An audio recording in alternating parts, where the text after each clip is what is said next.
Hey everyone, this is Steve from GamersNexus.net, and today we're talking about hard drives, specifically Western Digital's naming convention. Seagate has its own naming convention, Hitachi, which is owned by WD, has its own naming convention, but today we're just focusing on Western Digital because they use colors, which don't necessarily mean a whole lot. So their colors are, for what we're concerned about, green, blue, and black. Now there's also red, but red is meant for RAID usage and network-attached storage RAID, so we're going to ignore that for today and just focus on the consumer-based desktop drives, which would be green, blue, and black. Online, you'll find a lot of forums, users, and other people generally saying that it's good, better, best. Green being the low end, blue, mid-range, and black being high performance. So it's not really as easy as just buying one based on the performance you want, because it might not do exactly what you want. With hard drives, there are a few specs that we care about the most. There's RPM, which is the revolutions per minute that the physical disk, the platter, spins at. There is cache, which really after 64 megabytes becomes largely irrelevant for hard drives. And then there's capacity, and as a result of capacity or leading into capacity is density, and both of those are very important as well. So with WD Green, you get higher capacities and you get lower RPMs, but this means that it's got a lower TDP, a lower watt requirement or power requirement. It spins slower, but that means it's quieter, so there are different trade-offs.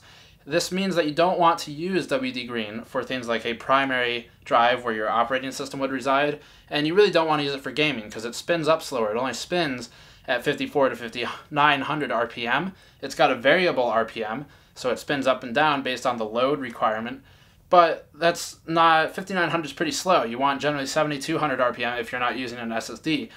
So that means that WD Green makes the most sense for archival storage for things like movies, photos, and music that aren't being accessed constantly, and when they are accessed, they can be slower in delivery because they're not as high bitrate or high bitrate requirements and I/O requirements as things like the operating system, which has a very high I/O requirement, or games, which have high I/O requirements. WD Greens had a rocky start in that a lot of them had failures because they were having seek errors when the RPM changed. This has been mostly resolved in the newer version of the WD Green drives, but there's still really specific use case scenarios. You don't want them for your primary drive. So what do you want for your primary drive? It's either going to be blue or black if you're looking at Western Digital. And the difference between the two is actually not as big as some people might think or lead you to believe. First of all, WD Blues have a higher density than the black drives, which means that they're actually faster in a lot of cases, depending on which one you buy from each brand. And WD Blue has a 1 terabyte per platter density. That means it can store a full terabyte of data on a single platter, that's the spinning disk, whereas the WD black drives have about 800 gigabytes per platter density. So you'll need more platters for more storage, and that eventually leads into higher costs. So that's part of why they're more expensive. But it also means that they're a little bit slower because if you pack more gigabytes into a single square inch of space, the header has to move less physically when it's seeking for data.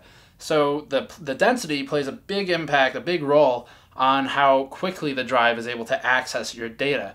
What this means is that a lot of the blue drives are actually slightly faster than black, but it's not necessarily all about raw speed. Blue and black both spin at 7200 RPM. They both have about 64 megabytes of cache, but blue only comes in a 1 terabyte capacity. That is its maximum capacity. It's available lower than that. 1 terabyte is the max. And green goes up to 6 terabytes at this point. Black is available from 1 to 4 terabytes, and blue only goes to 1. So you're generally, once you exit 1 terabyte of 7200 RPM storage, you're moving into black space unless you're trying to buy green, which again, completely different use case scenario. So for a primary drive, you're really looking at black once you pass 1 terabyte. In terms of performance, the WD black drives have a beefier chassis that the drive sits in, and that is indicated partly by the drive weight. They're a couple tenths of a kilogram difference in weight. And the WD black drives are heavier and have a beefier chassis because they are more vibration resistant. So if you have a high performance machine with very high RPM fans, or if you've got the drive mounted somewhat differently than normally, for example, a vertical mount like in an HTPC, then you'll want something like a black drive because it's more vibration resistant, so there's less chance of the header missing on an access, on a file access, or on seeking. So it'll have longer lifespan and a better endurance as a result of the vibration resistance. If that's going to make an impact for you is somewhat up for debate. WD Blue will really do the job for almost all gaming systems. It's $53 for a terabyte at 7200 RPM. That's about as good as it gets. If you buy black, you can get 2 terabytes at something like $120 to $130. It's a little more, little heavier endurance, and it's about the same speed realistically. You really won't see a speed difference in real world use, even though you will in benchmarks with WD Blue being a little bit faster. But the only real reason you buy one or the other is money and how your machine is installed, how it's configured. If it's a very high performance production rig, you're doing video production and you've got high RPM fans and things like that, get a black drive because your data will be safer in terms of endurance. WD also has a 5-year warranty on the black drives, but the green and blue only have 2-year warranties. So ultimately, the way I would price it out is if you're buying for archival storage, get something like a 2 terabyte green just for all your media files. If you're buying for a primary drive and you're building a gaming machine, probably buy a WD Blue drive at $53, 1 terabyte. That'll be fine to get you started.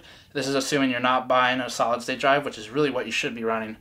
And if you're buying something for a production rig and you want more than 1 terabyte at 7200 RPM, get black. It's really that simple. There's no magic behind the architecture in each of these drives. It's just RPMs and capacity and density. That's all it boils down to. So if you have any questions about this at all, please tweet at us at GamersNexus. Post a comment below. I'll try to answer it, but really tweeting at us is the best way to get in touch at this point. And subscribe to this video if you liked it. I will see you all next time. Peace.